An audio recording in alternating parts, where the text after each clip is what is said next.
شاید اس وجہ سے ہو رہی ہوگی. لیکن یہ 94,000 ووٹ لینے سے پہلے کا یہ کیس بنا نا, جب اپریل میں آپ کو پاکستان آپ کے والد صاحب نے بلایا, اس وقت میں ایم این اے بن چکا تھا. جب میں ایم این اے بنا ہوں تب میرا نام بیچ میں ڈالا ہے. اور یہ ایک ایسی ایف آئی آر ہے, یہ ایک ایسی ان گائیڈڈ میزائل ہے, یہ ایک ایسی دو دھاری تلوار ہے کہ اس کے اندر آپ کو بھی یہ بیچ میں ڈال سکتے ہیں.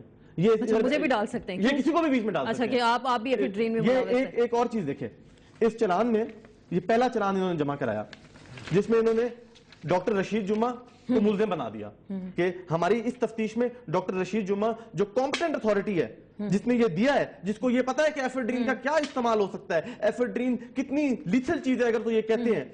دوسرا بندہ ہے رضوان احمد خان, کسی اور میں میرا نام نہیں ہے. دوسرا چلان جمع کرا رہے ہیں, ایفیڈیوٹ جمع کرائے اور انہوں نے آپ کے نام لیا اس میں. رضوان خان کو ہم نے پروگرام میں بھی بلایا تھا.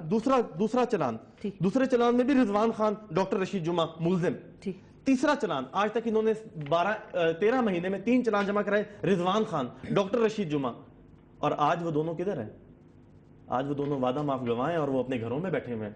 تو ایسا ہوا کیا وہ کیس میں؟ چلے مجھے یہ سمجھا دیں. چیف جسٹس آف پاکستان نے, چیف جسٹس آف, مجھے ذرا ایک سیکنڈ یہ بات دیں گے, چیف جسٹس آف پاکستان نے یہ کہا کہ بینیفیشریز کو پکڑیں. انہوں نے کہا موسیٰ گیلانی کے خلاف کیا ایویڈنس ہے آپ کے پاس؟ تو انہوں نے کہا سرکمسٹانشل ایویڈنس ہے, ہیئر سے ایویڈنس ہے. انہوں نے کہا آپ بینیفیشریز کو پکڑیں. بینیفیشریز تو وعدہ معاف گواہ بن گئے ہیں. اگر آپ منوان عمل کر لیں جو یہ اے این ایف کہہ رہی ہے, اے این ایف کہہ رہی ہے کہ موسیٰ گیلانی نے سیکٹری کو فون کیا, آج تک انہوں نے ثابت بھی نہیں کر سکے کہ میں نے فون کیا ہے. میں نے اے این ایف کو, انویسٹیگیشن ٹیم کو کہا, میں نے کہا ایک فون ریکال کا ریکارڈ نکال لینا آپ میرے یہ موبائل نمبر ہیں, ٹی وی پہ ٹکر چلتے رہے کہ موبائل میرا غلط استعمال ہوا ہی نہیں. میں نے کہا غلط بھی استعمال ہوا, اس کا کال ریکارڈ ہے, اس کا ریکارڈ ہے, کوئی ریکارڈ نہیں ہے. اور میں آپ کو یہ لے کر آیا ہوں ساتھ, میں اس کو پڑھتا نہیں ہوں. اس میں جو 161 کی ڈاکٹر رشید جمعہ کی سٹیٹمنٹ ہے, اس میں کہا کہ مجھے کالز موصول ہوئی کافی لوگوں سے, ایجنٹوں سے, کوئی منسٹر کی طرف سے آئے, کوئی سیکٹری کی طرف سے آئے, اور ایک کال موصول ہوئی جس صاحب نے اپنے آپ کو موسیٰ گیلانی بتلایا. پیریڈ. یہ مجھے سمجھا دیں, مجھے بالکل سمجھا. آپ یہ سارے کیس کو بریف بھی کر رہے ہیں, بتا رہے ہیں. اس کیس میں ایک تو مجھے یہ سمجھائیں کہ گڑبڑ کہاں ہوئی. دوسری بات, رضوان خان کو ہم نے یہ جب ایفیڈرین کا یہ سکینڈل سامنے آیا, ہم نے ان کو پروگرام میں لیا تو انہوں نے کہا کہ جی ایسی کوئی انوالومنٹ نہیں ہے. آپ کے خلاف پھر وہ وعدہ معاف گواہ کیوں بنے؟ ملتان سے اس وقت آپ کی وہ تعریف کر رہے تھے, پھر ایسا ہوا کیا؟ انہوں نے اس پروگرام میں کہا کہ میں نہ موسیٰ گیلانی کو جانتا ہوں, وہ ایم این اے بنا تو میں نے اس کی شکل دیکھی ہے پہلی دفعہ, نہ میں کبھی ملا ہوں. اور اس نے اپنے سٹیٹمنٹ میں بھی, لیکن ایفیڈیوٹ میرے سامنے ہے, ایفیڈیوٹ میرے سامنے ہے, یہ میرے سامنے ایفیڈیوٹ نہیں ہے, یہ آپ کے پاس وہ ہوگا, یہ وہ ان کی کاپی ہے نا, اس کی کاپی سٹیٹمنٹ ہوگی, میرے پاس بھی اس کی سٹیٹمنٹ ہے. تو وہ آپ پہ الزام کیوں لگا رہا ہے؟ اپنی سکن سیو کرنے کے لیے ہر کوئی الزام لگاتا ہے. مجھے یہ بتائیں کہ یہ کہتے ہیں کہ یہ اسمگل ہو گئی ہے, ایف آئی آر کیسے کٹتی ہے کہ آپ جا رہی ہیں, آپ کے ہاتھ سے میں آپ کے پرس سے میں کوئی چیز نکالوں کہ ہاں جی یہ ہیروئن ہے یا یہ کوئی چیز ہے, اور میں لیبارٹری میں دے دوں, لیبارٹری میں آیا کہ جی یہ ٹاکسیکیشن, اس میں انٹاکسیکیشن ہے, میں آپ کو اریسٹ کر لوں گا اور اس کے بعد ایف آئی آر کاٹ دوں گا کیونکہ آپ سے مجھے برآمد ہوگی چیز. پھر میں ٹریک کروں گا کہ آپ نے کہاں سے لی, پھر اس کو نے کہاں سے لی, کس نے دباؤ ڈالا, پھر ایف آئی آر ہوتی ہے. یہ تو مفروضے کی بنیاد پر ایف آئی آر ہے. انہوں نے بیٹھے, انہوں نے کہا 1 سال پہلے اسمگل ہو گئی تھی, اچھا ایف آئی آر کاٹ دو بحکم سیکٹری. مجھے اے این ایف نے کہا کہ ہم یہ کیس نہیں لینا چاہتے. پھر انہوں نے کہا کہ ہمارے پاس جب یہ سمری آئی تو ہم نے کہا کہ یہ ہماری جورسڈکشن ہی نہیں بنتی, آپ یہ نیب کو یا ایف آئی اے کو دے دیں. تو ہمارے سیکٹری صاحب اس وقت تبدیل ہو چکے تھے, دوسرے سہیل صاحب آگے تھے, انہوں نے کہا یار میں کیا بات ہے, لا سے ایڈوائس لوں, کر دو. اس لیے انہوں نے اس میں لکھا ہے کہ ایف آئی آر بحکم سیکٹری ہوئی ہے کہ کل کو یہ F I R A N F سے گلے نہ پڑ سکے. اسی بیس پہ سیکرٹری اینٹی نارکوٹکس کو چینج کیا گیا تھا. یہ ایف آئی آر کب ہو رہی ہے؟ 1 سال بعد چینج کرنا تھا, 1 سال بعد سیکٹری کو چینج کرنا تھا, اور سیکٹری کی ایڈمنسٹریٹو پاورز بھی بیچ میں نہیں ہے اس کے اندر. لیکن آپ کا نام پھر 1 سال بعد اس میں آتا ہے. 1 سال بعد آیا جب میں ایم این اے بن گیا. اچھا, یہ آپ کہہ رہے ہیں ذاتی انتقام, جب میں ایم این اے بن گیا, جب یوسف رضا گیلانی صاحب پر بہت سارے الزامات لگ چکے تھے, عدالت کی بات نہیں کرا, توہین عدالت کے الزامات کی نہیں بات کرا, اور بھی آپ جب وہ پیریڈ نکالیں گے تو آپ کو آ جائے گا کہ کس کے پر کیا الزامات لگے. لیکن مجھے یہ چیز بتا دیں, آپ کو سپریم کورٹ پہ اعتماد ہے, اپیل کیوں نہیں کرتے؟ جو لوگ آپ کے خلاف اگر ایسی باتیں کریں, حد تک عزت کا ان کو دعویٰ کریں, آپ اپیل کیوں نہیں, اپیل میں کیوں نہیں جاتے؟ جن کو آپ بار بار کہہ رہے ہیں جو ہے نا, یہ صرف ٹی وی کی ٹکر تک رہ گیا ہے. خواجہ صاحب جو ہیں وہ عمران خان پر کر دیتے ہیں, عمران خان اس پر کر دیتے ہیں, حنیف عباسی شیخ رشید پہ کر دیتا ہے, فلانے نے فلانے پہ ہتھے کی عزت کر دی. یہ ہم کوئی فرسٹ ورلڈ کنٹری میں نہیں رہ رہے, United States of Pakistan, United States of America میں نہیں ہے ہم, کہ جو یہ کہہ رہے ہوں کہ اس پہ ہتھے کی عزت پر سو ہو جائیں گے. اور سو پہ کتنے آج تک پاکستان کے اندر ہتھے کی عزت کے دعوے ہوئے ہیں اور کتنوں کو ہرجانہ ملا ہے. تو آپ کو پھر امید نہیں ہے نا, لیکن اگر فیئر ٹرائل کا حق چاہیے, آپ کو گرفتار کیا گیا, ٹھیک ہے, آپ کہہ رہے ہیں آپ کو پاکستان آپ کے والد صاحب کی خواہش پہ بلایا گیا, کیونکہ جب آپ کا نام آیا چیف جسٹس صاحب نے پوچھا, کیونکہ بین الاقوامی دنیا میں بھی پاکستان کی اس حوالے سے بدنامی ہوئی. یہ ٹوٹل کیس ہے, اس ٹوٹل کیس کو آپ خود پڑھ لیں, کسی کو پڑھا دیں, میں اس کے اندر ہوں ہی نہیں. صرف 2 وعدہ ماف, فون کال کا ذکر ہے, فون کال کا بھی ذکر نہیں ہے. اب فون کال کا کیا ذکر ہے, اب ان کو فون کال تو ملی نہیں. اب رشید جمعہ صاحب کہتے ہیں کہ میرے پاس ایک بندہ آیا, اس نے کہا یہ موسیٰ گیلانی سے اپنے موبائل پہ اس نے میری بات کرا دی.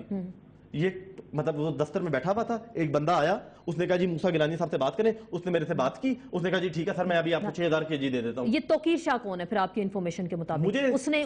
اس کا بھی کوئی کردار اس میں؟ توقیر علی خان کا یہ کہتے ہیں کہ وہ میرا آدمی تھا, میں آج تک اس کو جانتا نہیں. پکڑے توقیر علی خان کو. خوشنود لاشاری کیوں ملک سے باہر ہے پھر؟ دیکھیں خوشنود لاشاری صاحب تو جو لاسٹ جب میرے ہوتے ہوئے وہ ملک سے باہر گئے تھے, جب گیلانی صاحب صحت کی بنا پہ, اور وہ صحت کی بنا پہ ان کو کینسر شاید ڈائگنوز ہوا تھا یا ان کو کچھ, لیکن جب اس میں ان کا نام آ گیا تو وہ آپریشن وغیرہ وہ مجھے نہیں پتا, میرا ان کے ساتھ رابطہ نہیں ہے. آپ رشید جمعہ جو بول رہے ہیں, جو ان کا ایفیڈیوٹ آیا, میں رشید جمعہ کو پہچانتا ہوں شکل سے, نہ میں اس کو جانتا ہوں, نہ وہ مجھے جانتا ہوگا. اس کو میری آواز بھی یقین تھا کہ میں موسیٰ گیلانی بول رہا ہوں. کیا رشید جمعہ نے prime minister house call back کی چیک کرنے کے لیے کہ کیا میں موسیٰ گیلانی ہوں؟ کیا اس نے اس کال کی اوتھینٹیکیشن کی؟ دیکھیں اگر رشید جمعہ صرف ایک یہ سٹیٹمنٹ دے دیتا نا کہ میرے پہ موسیٰ گیلانی اور مخدوم شہاب الدین صاحب دباؤ ڈال رہے ہیں اور میں یہ کام نہیں کرتا, یہ قانون کے خلاف ہے, وہ آج پاکستان کا سب سے بڑا ہیرو ہوتا. اس کو نہ کوئی ٹرانسفر ہو سکتی اس کی, نہ اس کی کوئی اس کو ہٹا سکتا, سپریم کورٹ فوراً انٹروین کر جاتی, اور نہ کوئی اس کو ہٹا سکتا. اتنا بڑا سکینڈل ہیڈ لائن لگتی اور آپ اس کے ساتھ کھڑی ہوتی. لیکن رشید جمعہ نے ایسا پھر کیا, آپ کہہ رہے ہیں کہ آپ اس کو جانتے نہیں, آپ نے اس کو دیکھا نہیں, وہ کہہ رہے ہیں کہ نانی کا آپ کی آپریشن بھی کبھی کیا. رشید جمعہ میری نانی کا آپریشن اس نے نہیں کیا, میری نانی کا آپریشن ہوا کب تھا مجھے تو یہ بھی یاد نہیں ہے. رشید جمعہ نے جو اپنی بیل پٹیشن فائل کی ہے اس کے اندر اس نے لکھا ہے کہ یہ میلا فائڈی پہ سارا کچھ ہو رہا ہے, نہ میں نے کچھ کیا ہے اس میں, نہ میرا کوئی تعلق ہے اس کے ساتھ. اس کی رشید جمعہ کی یہاں پر بیل پٹیشن ہے, آپ اس کی بیل پٹیشن منگوا لیں رشید جمعہ کی. رشید جمعہ کی بیل پٹیشن میں یہ ہے کہ یہ میلا فائڈی ہو رہی ہے, میں نے ہر چیز اس کی بنیاد میں, اس نے تو میرا ذکر ہی نہیں کیا. جب وعدہ معاف کی باری آئی تو انہوں نے کہا کہ یہ وعدہ معاف ہے, موسیٰ لکھ کے دے دیا ہوگا ANF نے, اس نے سائن کر دیا ہوگا. تو ANF پھر میں وہیں پہ, میرا پوائنٹ پھر وہیں پہ آتا ہے. ہم چاہتے ہیں کہ لوگ جیسے آپ کی سٹوری سن رہے ہیں اور سمجھنا بھی چاہتے ہیں, جاننا بھی چاہتے ہیں, پھر آپ گفتگو گھوم پھر کے ANF پہ آ کے رکتی ہے. پھر ANF آپ کے پیچھے کیوں, علی موسیٰ گیلانی کے پیچھے کیوں؟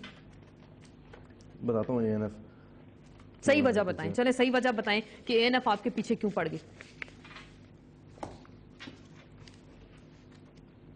ANF کے حوالے سے میں پوچھ رہی تھی آپ سے کہ وہ آپ کے پیچھے کیوں ہیں, کیونکہ وہ ہم اس وقت یہ ANF میرے پیچھے کیوں ہیں. ANF نے آج تک کتنے سمگلر پکڑے ہیں. بارڈر پہ جب سمگلنگ ہو رہی تھی تو ANF آفیشیل وہاں پر نہیں تھی.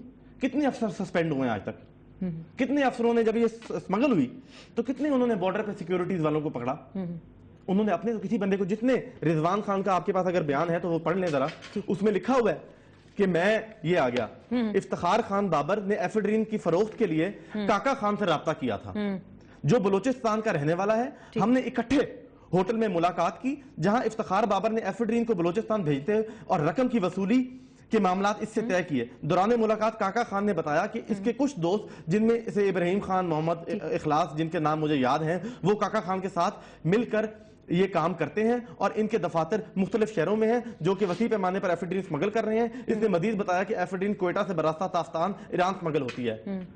یہ رضوان جو وعدہ معاف گواہ بن کے خط بری ہو چکا ہے, وہ افتخار خان بابر جو مین اکیوزڈ ہے, یہ دونوں کٹھے مل کے سمگلروں کو ملنے گئے ہیں. اپنا حصہ نہیں لیا ہوگا اس نے, دونوں کٹھے کس لیے چلے گئے, خود کھا پی کے ہڑپ کر کے سمگلروں کو دے کے ہمارے پہ بات ڈال کے اب سکون کر کے بیٹھے ہیں. اس کی وجہ کیوں ہے, اس کی وجہ کیوں ہے, اس کی وجہ یہ ہے کیونکہ آپ اور جو ہماری پاکستان کی عوام ہے نا, جو سو کالڈ سول ایلیٹس ہیں, جو میں سوشل میڈیا پہ پڑھتا ہوں, جو ٹویٹر پہ میں ان کے نیشن میں کھول لوں, کوئی ایک نیوز آ جائے نا, نیچے کمنٹس جن لوگوں کے آ رہے ہوتے ہیں نا, جو بیچارے ووٹ نہیں دیتے, جن بیچاروں نے کبھی ووٹ نہیں دیا صرف تنقید کرتے ہیں. جس نے کبھی ووٹ کا حق نہیں استعمال نہیں کیا اس کے پاس یہ رائٹ بھی نہیں ہے کہ وہ تنقید کرے. وہ بیٹھ کے یہ باتیں کرتے ہیں آپ ان کو بات نہیں سیاستدان گندے ہیں, سیاستدان گندے ہیں. ہم نے اس ملک میں ہر ادارے کو پائس بنا دیا ہے. ہر ادارے کو ہم نے سیاستدانوں کو آپ نے میڈیا کو بھی شامل کر لیا نا کہ سیاستدانوں نے شاید میڈیا پہ دیکھیں میری بات سنیں, مجھے بریک لیتے ہیں. علی موسیٰ گیلانی سے ہماری گفتگو کا سلسلہ جاری ہے اور وہ پوری کہانی بیان کر رہے ہیں کہ کس طریقے سے وہ کہہ رہے ہیں کہ ان کو انوالو کرنے کی اس کیس میں کوشش کی گئی. ایک ہی سوال جو بار بار کہ ANF نے ان کے ساتھ ایسا کرنے کی کیوں کوشش کی گئی, ان کے پاس اپیل کا حق بھی ہے, سپریم کورٹ میں اپنی پٹیشن لے کر جا سکتے ہیں اس حوالے سے یا نہیں, اسی پہ مزید بات کریں گے ایک مختصر سے بریک کے بعد.